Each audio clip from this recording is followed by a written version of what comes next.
What is up, sports geeks, and welcome back to the first Bracketology brought to you by Nick and Josh here, joined by Nick, as always, the college basketball guru. Nick, thank you for coming on.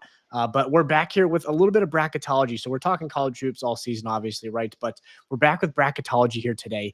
And so what we have here, I mean, this is Joe Lunardi's Bracketology that we're looking at now. So we have kind of the on the bubble here. And so what we're going to do is we're going to dive into some of these teams here. So shout out to B-Ball.net because their website is got to be one of my favorite websites come this time of the year. It is so quality. You look at, I mean, the layout of it's great. But let's start with Maryland here. First team there.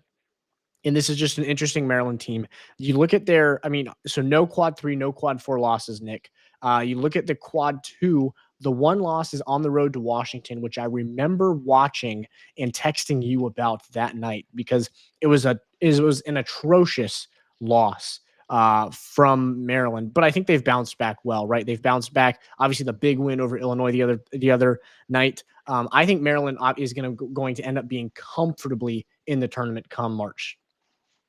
Yeah, you look at Maryland, and they're sitting at 6-4 in conference, 16-5 overall. And I mean, they don't have many bad losses. No. You look at their losses; it's a loss to Marquette, a loss to Purdue, a loss to number 9 Oregon at the time, a loss at Northwestern, which is a hard-fought game. They lost by 2, and then obviously the loss to Washington at Washington stands out a little bit, but they don't have any horrible losses. And Right. you look at it, this team. I mean, they have one of the best freshmen in the country in Derek Queen. This team plays together. It's probably one of the first Maryland teams in quite some time that you've really, seen play as a unit and actually be a team that you could see in March. If they finish, I say at least top 6, top 7 in the Big Ten standings, I don't see why they wouldn't be a tournament team with the type of resume they're building right now. Yep. No, I completely agree. I also think that when it comes down to it, I think when it gets down to February and March basketball, a lot of these teams that are on the bubble, I mean, we go back and we look at this, a lot of these teams here need quad 1 opportunities, and you have to avoid quad 3, quad 4 losses, right? I just realized I stopped sharing there. But these teams here have got to avoid quad 3, quad 4 losses, and you have to have quad 1 opportunities. You look at Maryland. Maryland has a ton of quad 1 opportunities. Look at this: 1, 2, 3, 4, 5, 6 quad 1 opportunities here. And home against Rutgers, I have a feeling maybe that's going to stay as a quad 3. Maybe it gets pushed into a quad 2. Like they avoid quad 3 opportunities, and they have a completely avoid quad 4, pretty much avoid quad 3. They have a ton of quad 1 opportunities. So you look at building a resume here, and they have all the opportunity in the world to build a resume come February and March, Nick. Yeah, I mean, looking at Lenardi's current bracketology, they're sitting pretty right now as a 7 seed. Mm-hmm.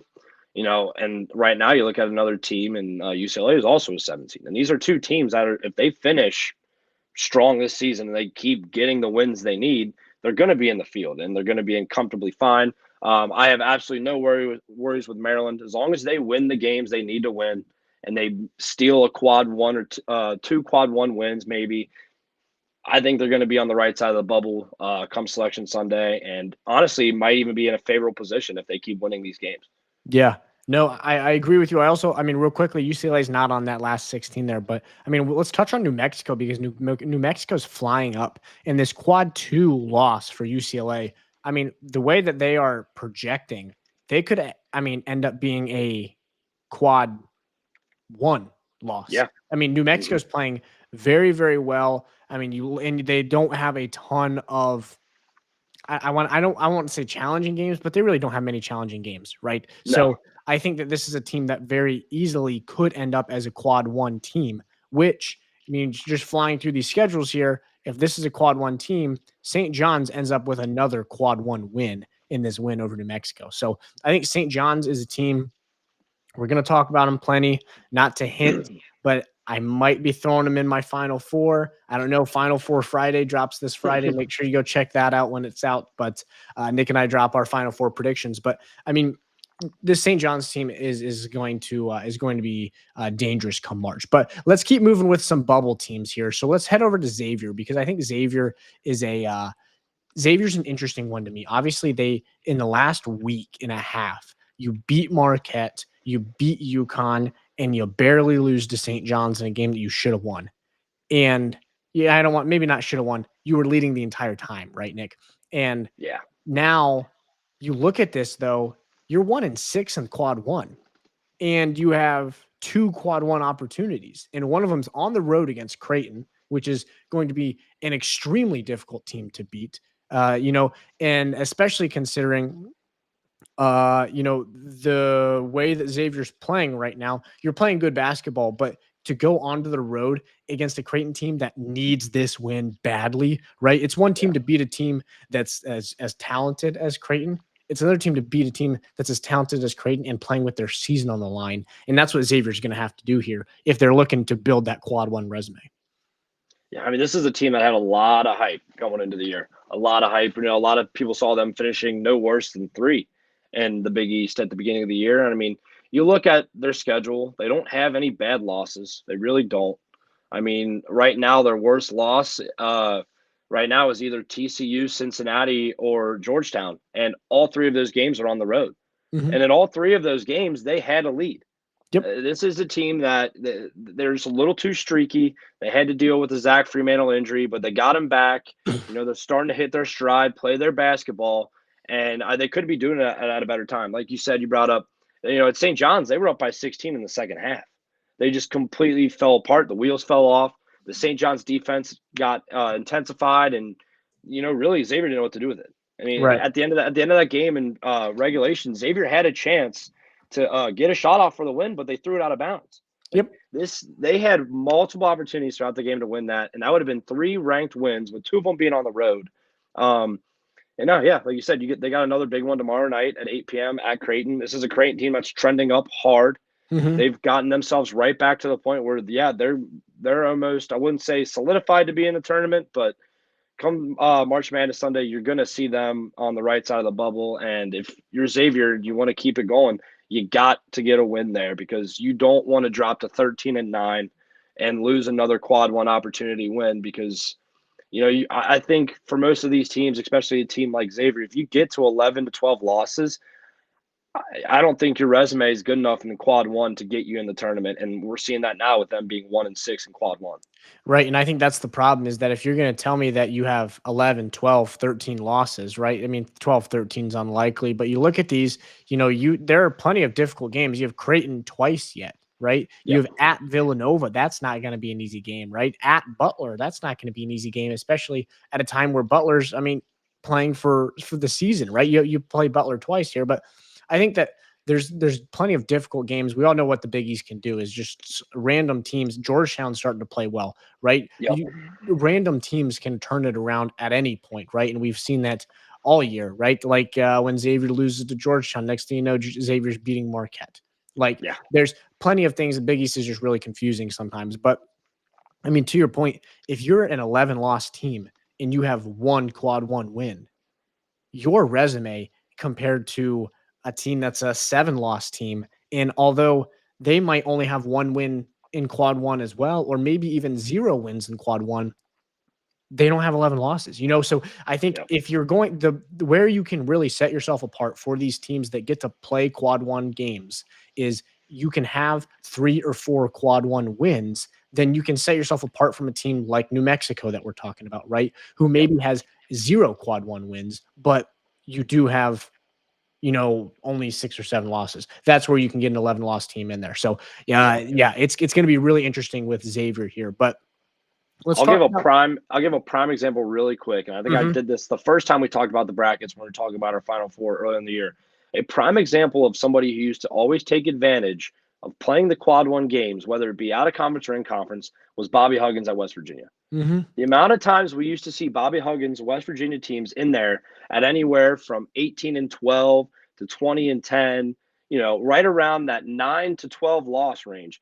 They always made it in, because guess what? They always took advantage of the quad one games. And Yep. yeah, maybe they had a few bad losses in there, but they'd always finish at least 500 or even better in quad one. And the committee loves quad one wins. They love to see what your quad one record is. And like you brought up, I mean, we've seen it multiple times with teams like New Mexico, St. Mary's, these Mountain West teams that get left out because they don't play any quad one games, Yep. because, the teams in their conference don't have a high enough Ken Palmer net rating to where it gets them into this quad one area. So for a team like Xavier, if they can't start to string together a few more quad one games and that just loss column in quad one keeps growing, that could become a humongous problem. Yes, no, completely agreed. Let's pivot here. Not to use a basketball term, let's pivot over to Nebraska. And Nebraska's a team that's been interesting to me all year. Obviously, Bryce Williams is a great player. But it's your 1-6 in quad one, right? And your Yep. one wins at Creighton. Great win for you, by the way. I mean, the in-state rivalry, that's a great win. You're beating Indiana at home. You're beating UCLA at home, which could very easily end up being a quad one. Would not be surprised if it does.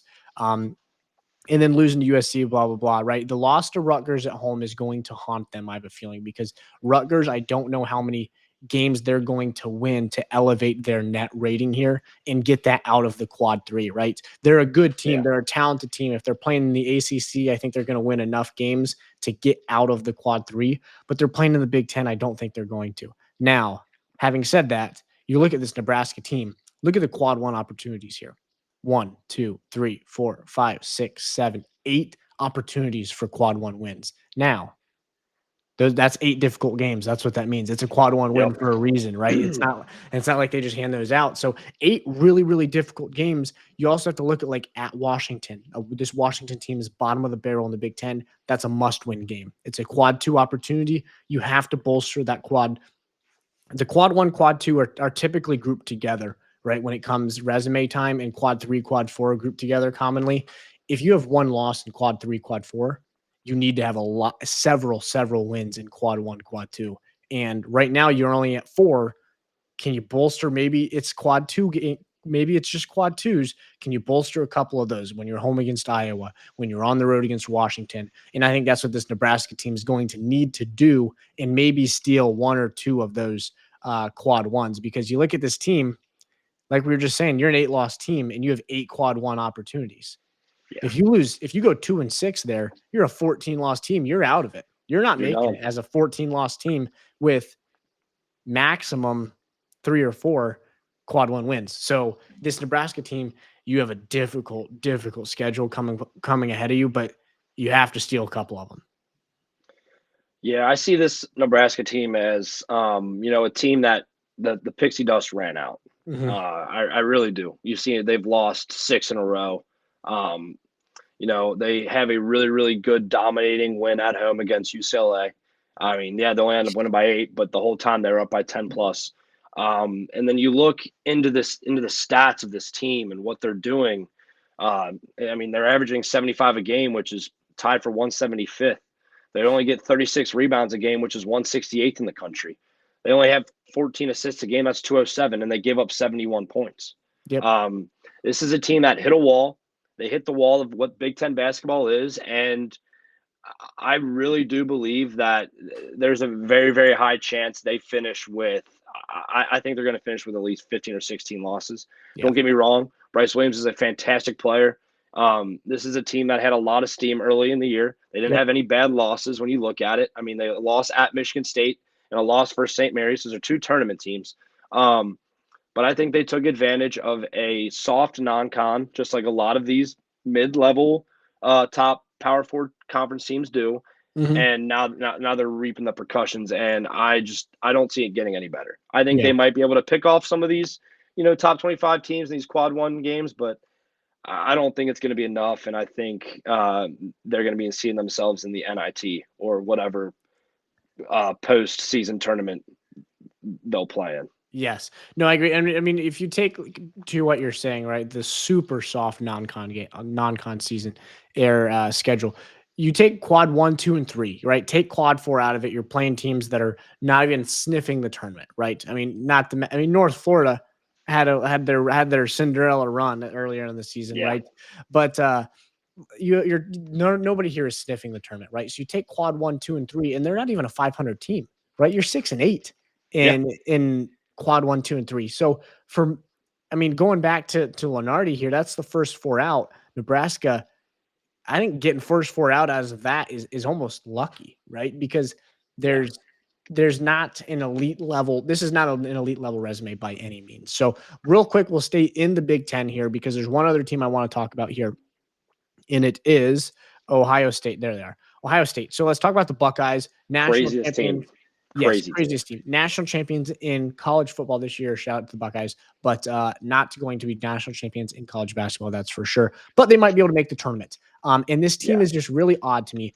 I look at this Ohio State team. They're certainly ahead, and I know we go back to this, right? Ohio State is last four in, and Nebraska is last four out. I think the gap between them and Nebraska is enormous to me because Huge. looking at Huge. this is a 1 point home loss to Pitt. Brutal. 1 point home loss to Indiana. Tough, right? Nothing down here, quad 3, quad 4. All they have is one home game against Washington. If they can't win that game, they don't deserve to be in the tournament. I think they win that game pretty comfortably, right? You look at that then, okay, you're quad 3, quad 4, you handled business, right? There's no losses there. You also have 5 wins up here in quad 1, quad 2 already, Yep. right? Yep. 5 wins in here is great. Now, I will say, similar to Nebraska, you take away this super soft non-con, and now you have, they're what, 6-8, just like Nebraska. But Yep. I think that their losses are a lot better.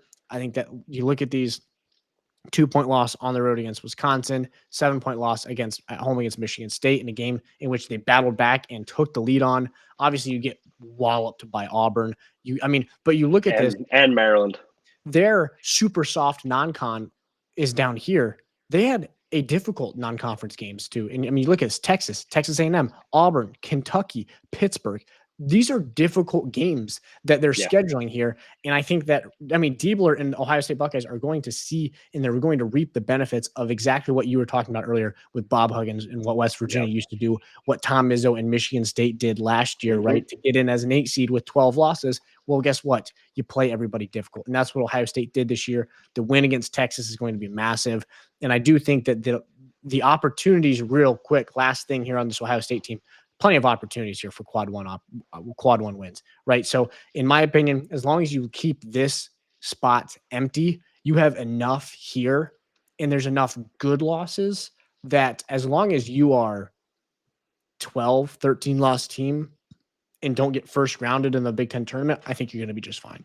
Yeah. Their offensive efficiency and their defensive efficiency are so high in KenPom right now that they're a top 30 KenPom team. Yeah, they're net 30 here. Like, you look at their record at 12-8 and you're thinking, okay, yeah, they're probably outside the top 40 for KenPom. No, they're literally number 28. Like, this is a team that has went out and they weren't scared to schedule, like you said, and they scheduled tough. And yeah, they took their licks in some of these games. Don't get me wrong, but they also went out and got big wins. They got really, really big wins.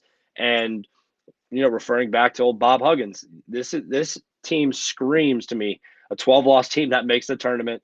You see him at a 10 or an 11 seed, and we look back on this, and we're most likely correct with what we're doing here. They just have to continue to play the brand of basketball they've been playing the past week, and not fall back into the basketball they played when they barely beat Minnesota, and then you go and lose to Oregon, lose at Wisconsin, then lose to Indiana. They got to stay consistent and play at least a half decent brand of basketball, because when they play their best basketball, they're very difficult to beat. But when they play an ugly brand of basketball and they don't look like they're doing, my Lord, are they bad. They are bad. So as long as they can just middle the ship, I don't see why they're not a team that gets in. Yep. No, I completely agree with you there. So let's pivot now. We're in the Big Ten a little bit. Let's pivot to a little ACC action, if we don't mind. So let's head over to Wake Forest, because Wake Forest is, as of right now, we head back over to Joe Lunardi, right? They are in the next 4 out. And I think that this Wake Forest team, if I'm sitting here and I'm looking at what is remaining for Wake Forest, and I'm looking at what is remaining for Nebraska, while yes, Nebraska has plenty more opportunities to bolster their record, their resume, or their resume rather, not the record, Wake Forest has the opportunity to bolster their record. And that's what I see here. And I think it's going to be very valuable for them, right? I Yeah. think that what Hunter, first of all, with the way that they play, I think Hunter Salas, coming from Gonzaga, is an extremely, extremely, extremely talented offensive player. He is spectacular. I also really like Cameron Hildreth. He is the experienced guard that we talk about, right? He's been in the program for either 3 or 4 years, right? He's somebody that's when we talk about getting wins in March, that's what you need is an experienced guard that can go make a play, and also a very experienced scorer in Hunter Salas, who has the tournament experience with his time over at Gonzaga, and now he's here leading these Wake Forest Demon Deacons here. So I think that they're the way that they play, I'm fine with. I think they're going to be quality. You have some sprinkled in quad one opportunities, and I think the quad one opportunities aren't absurd. Obviously, at Duke, I don't think you're going to win that one, but Yeah. at SMU, at Win. Stanford, and Win. maybe at Louisville, I think all of those are winnable games, right? I could see them winning tonight at Louisville. I could. I Yeah. really could. After a game like they played against Duke, I really could see them winning this game tonight. And that, like we said, that's a humongous opportunity to get a road quad one win. Yes, absolutely. And then, I mean, you also look at this, you have a couple quad threes sprinkled in here. As long as you take care of that stuff and you have no losses in quad three, quad four, as of right now, no losses in quad two, right? Yep. A 5-loss team, and all of your 5 losses are coming here in quad one. Quad one, yeah. While none of them, I mean, the home one at Duke was competitive, right? Yep. But everything else here is not really competitive, but you can get away with that because you have nothing down here, right? You're Yep. 14-0 against quad 2, 3, and 4. That's allows you to have that room for error. And again, we talk about this. We just talked about it with Ohio State, right? Look at the out of conference. You got Michigan, Xavier, and Florida. Perfect, Yep. right? You have and A&M. 4 of your 5 losses, or I mean, you beat Michigan, but you have 4 games that you played out of conference that are quad one games. So Yep. the they reward that, right? They reward that. So I like this Wake Forest Demon Deacons team. I think if it's me, looking back to this, they jump Nebraska, and I wouldn't be surprised if they jump into this area, maybe even jumping Texas here. We'll see. Thoughts on that? I couldn't agree more. This is quite literally a team, and I'll say it now, same with Louisville, that are going to take advantage of a very, very, very weak ACC. Yep. And yeah, Wake Forest, they didn't schedule insanely tough out of conference. I mean, yeah, they had 4 or 5 games out of conference that were tough, but the teams that they played that weren't even remotely close to quad one or two were horrible. Oh Like yeah. horrible teams. And yeah, they went out and won and they did their job. They got into conference, so they're now sitting 7-2 in conference play. They battled with Duke at home. If Cooper Flag doesn't go off for 25 or 20 something points in the second half, Yep. they get a humongous quad one win, and they're sitting at 16-4 and probably an 8 or a 9 seed. Mm-hmm. Like as long as they do their job and they run the table and they don't have any bad losses in this depleted ACC, I don't see why come Selection Sunday they're not a tournament team because they're not going to have any bad losses. Like all it will be is they might have 2 or 3 wins in Q1, but they'll have a high amount of Q1 losses. But they don't have any bad losses, so you can't bang them on it. Mm-hmm. You can't punish them for not winning all their quad one games. When I mean you're gonna have 2 losses against Duke, a loss against A&M, a loss at Clemson, and then a loss against Florida, who is quite literally a top 10 team right now, and then a loss at Xavier. And Xavier's fighting for the bubble, but Xavier doesn't lose games at home. They don't lose big games at home. So if you're the committee, there's really nowhere you can look at this Wake Forest team and be like, all right, you're getting dinged for that because you didn't do this. And I think come Selection Sunday, I think we'll see Hunter Salas, Cameron Hildreth, and Efton Reed in the tournament. And I'm ecstatic for that because I think they're a dark horse team with the guards and then the down low that they have. I think they could make a little wave.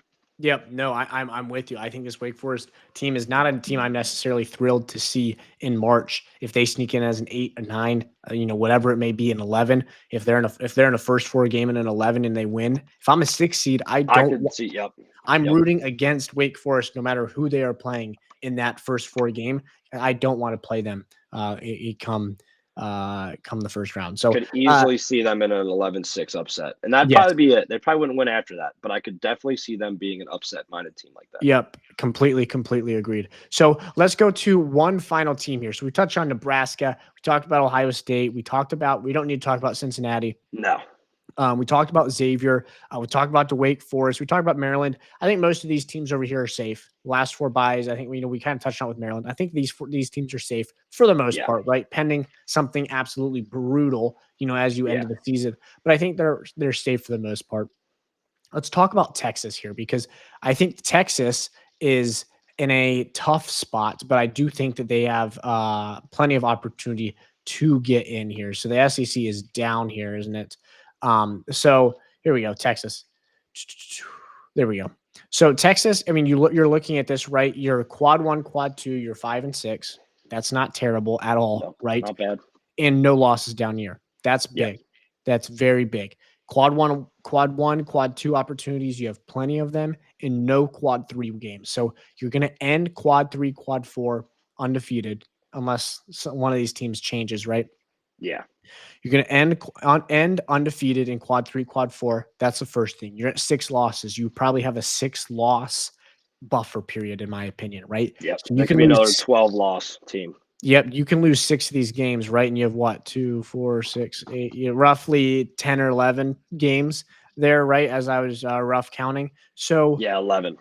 so in 11 games, you can lose 6 of them. You need to go 500. But you think about that, you go 500, that means you're 500 in pretty much 500 in quad one, quad two, and you're undefeated down here. You're Yeah. in no matter what, in my opinion. Yep. And Yep. also, I mean, real quick, you have one of the most talented freshmen in the nation, right? In Trey Johnson. He has been nothing short of spectacular, very efficient, very just fun to watch too. You also have a good balance of just experience, right? You have Arthur Kaluma, you have Tremont Mark. Rich Tremont Mark obviously is in his third team in 3 years, just like Kaluma. So you have Yeah. plenty Yep. of experience paired with that just raw athleticism, raw potential talent with Trey Johnson. I think this team is good enough to beat several of these teams here, right? You look at like home against Arkansas, I love them. At LSU, that's a quad one. I really like them there, Yeah. right? I think Yep. there's at Arkansas, that's a quad one right now. I really like that. Now, I will say, final point here on Texas, and then I'll turn it over to you. The SEC is going to beat each other up continually. They will continue to do that. And Yep. so we might see some of these quad one opportunities, like at Arkansas, we might see Arkansas not slip out or, slip out of that. Yeah. These might just fall a little bit. Home against Oklahoma. If Oklahoma loses 3, maybe that falls to a quad 3. I don't know. Right. Typically they're pretty good at net rating of not punishing teams for playing very, very good talent, very good, very hard schedules. But if you see a team like whoever it is, Arkansas, lose 4 of their next 5, then it's going to be really hard to have like a 13, 14 loss team as a quad 2 team. You know what I'm saying? So just Yeah. interesting to see where that goes. But I like Texas to make the tournament a lot. Yeah. When I look at it, I see it as there's going to be 11 teams in the tournament from the SEC. Yeah. Right now, I think there is a solid 10 that are going to be in. And then it leaves you for the battle for the last spot, which I right now I'm only going to say 3 teams because I don't think LSU and Arkansas are there yet. They're not to that point to where they can battle for that last spot. But I think there's 10 that are solidly in the tournament. And then there's going to be a battle between Texas, Oklahoma, and Georgia for who's going to get that last spot. I think that's really what's going to come down to. You look at what Oklahoma's done. They started off the year fantastic. They didn't play a lot of great teams, though. So, they kind of took advantage of beating up on their non-con. And they had a few good wins in the non-con, don't get me wrong. But, I mean, you look at what this Texas team had to play against to start off their SEC schedule. At A&M, Auburn, who was 2 at the time. Then they followed that up with Tennessee, who was number 1 at the time. Then they went on the road and got a win at Oklahoma. Then they had to go play at number 5 Florida, where they got routed. And then they have back-to-back wins versus Missouri, who's 22, and A&M, who's 13. You've done what you've had to do. Yes, you didn't beat your teams that were your top 15, but you've went on to do what you've needed to do, and I think that's the biggest thing here is because they have a lot of opportunity to get even better wins. But as long as you finish right around that 500 in quad 1, quad 2, I think that they've done enough to be earning of that last spot for that 11th team in from the SEC. Yeah, no, I completely agree with you there, Nick, and with everything that you said. And kind of my final point here, and I know we're getting a little bit long. I'll start to wrap this up. This is my final point. I'll turn it over to you for yours, is that you look at the 3 teams that you're talking about, Georgia, Oklahoma, and Texas, and you look at what Texas did. You beat Oklahoma on the road. You still have to play them at home, but you're playing them at home, final game of the season, which should be potentially. Yeah, I mean, potentially winner gets in, yeah. right? I mean, depending on what happens in the SEC tournament. So if that is the case, the atmosphere at Texas is going to be electric, going to be a very difficult place to play. You also only have to play Georgia at home.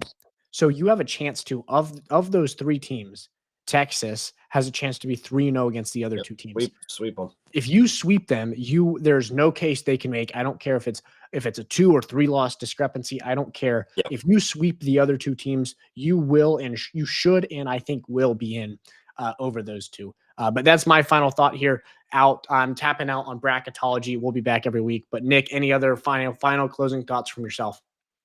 I think just looking at a few of the teams that are out, like we already brought up, I think Wake Forest, like we said, they got to get a win tonight, and they got to string together some wins.